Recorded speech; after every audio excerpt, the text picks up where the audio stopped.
Il y a des personnes qui traversent leur vie en enchaînant les relations, les activités, les projets, les compromis, sans jamais s'asseoir une seule fois vraiment seule face à elles-mêmes.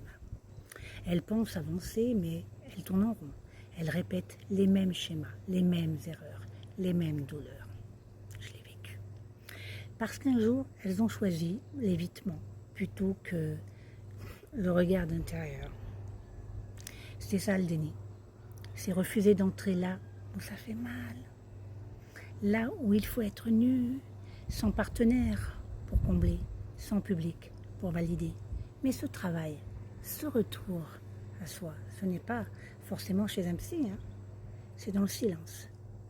C'est dans le vide qu'on a longtemps fui. C'est dans cet instant brut où l'on se dit enfin, il est temps d'arrêter de me fuir. Elle se ment elle-même pour rester confortable. Elle donne des conseils même aux autres d'équilibre, alors que sa vie est en chaos. Elle prône des valeurs qu'elle ne pratique pas. Cela s'appelle la dissonance cognitive. Puis s'ajoute le mécanisme de projection.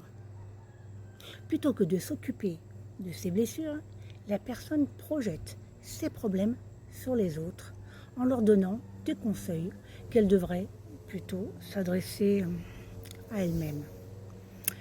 Tout ça parce que d'abord, elle ne supporte pas de se retrouver seule. La personne se crée une identité morale ou spirituelle qui cache ses fragilités. Elle devient le sage, le guide, le parent parfait pour ne pas affronter ses propres ruines. Ce n'est pas toujours de la mauvaise foi. Souvent, ces personnes ne savent même pas qu'elles se mentent. Elles sont piégées dans un rôle qu'elles ont appris à jouer pour survivre. Le retour à soi n'est pas une option, c'est une étape vitale et tant qu'on ne l'a pas vécue.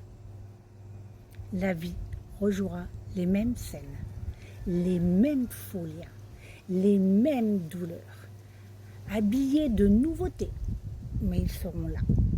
Le retour à soi-même n'est pas un luxe spirituel, c'est une nécessité profonde. C'est là que commence la vraie guérison.